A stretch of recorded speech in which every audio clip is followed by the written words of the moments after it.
Salut à tous, bienvenue sur Hashtag Protestant 2.0, c'est jeudi le 25 juin. On se retrouve à Mitesheim dans la cuisine du presbytère. Je vous propose ce matin une lecture issue de l'évangile de Matthieu. On est au chapitre 15, dans les derniers versets, à partir du verset 29. C'est le moment où Jésus va guérir de nombreux malades et nourrir d'ailleurs aussi 5000 personnes. Et il nous est dit, Jésus partit de là et se rendit au bord du lac de Galilée. Il monta sur une colline et s'assit. Des foules nombreuses vinrent à lui, amenant avec elles des boiteux, des aveugles, des infirmes, des muets et beaucoup d'autres malades. On les déposa aux pieds de Jésus et il les guérit. Les gens furent remplis d'étonnement quand ils virent les muets se mettre à parler, les infirmes être guéris, les boiteux marcher, les aveugles voir. Et ils se mirent alors à louer le Dieu d'Israël. Jésus appela ses disciples et il dit « J'ai pitié de ces gens, car voilà 3 jours qu'ils sont avec moi, ils n'ont plus rien à manger. Je ne veux pas les renvoyer le ventre vide. Ils pourraient se trouver mal en chemin. » Les disciples lui demandèrent où pourrions-nous trouver de quoi faire à manger à sa faim à une telle foule, dans cet endroit désert. Jésus leur demanda combien avez-vous de pain, et ils répondirent 7 et quelques petits poissons. Alors il ordonna à la foule de s'asseoir par terre. Puis il les rompit et les donna à ses disciples, et les disciples les distribuèrent à tous. Chacun mangea à sa faim.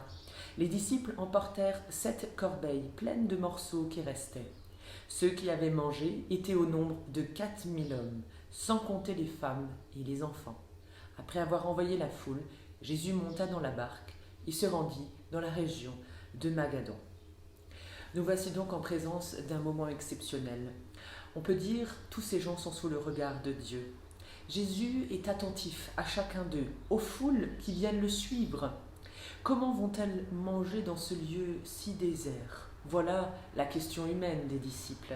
Ces disciples qui sont au départ très réticents, peut-être un peu trop raisonnables, trop humains. À nouveau, Jésus, lui-même, va nourrir la foule à partir de quelques pains, de poissons rapportés par les gens, des dons en fait.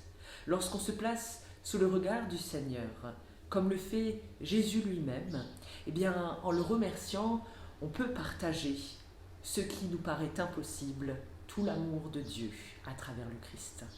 À travers cette histoire de l'évangile de Matthieu, nous sommes invités à croire pas seulement comme nous le voulons, mais aussi comme Dieu souhaite d'abord que nous tournions nos regards, avec cette prière de Michel Coy dans le livret de prière de la Société luthérienne.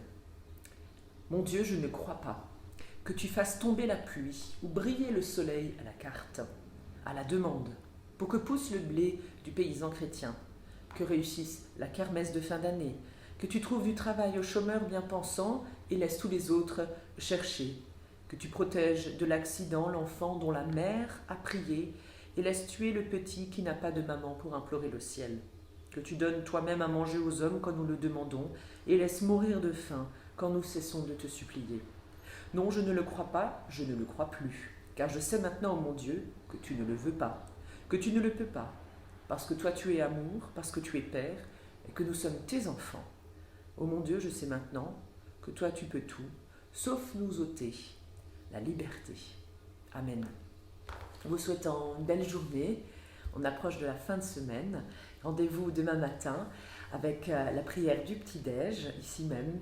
Et c'est nos rendez-vous avec notre rendez-vous hebdomadaire, dimanche à 11 h, avec une méditation de la part d'une de nos collègues, notre union d'église.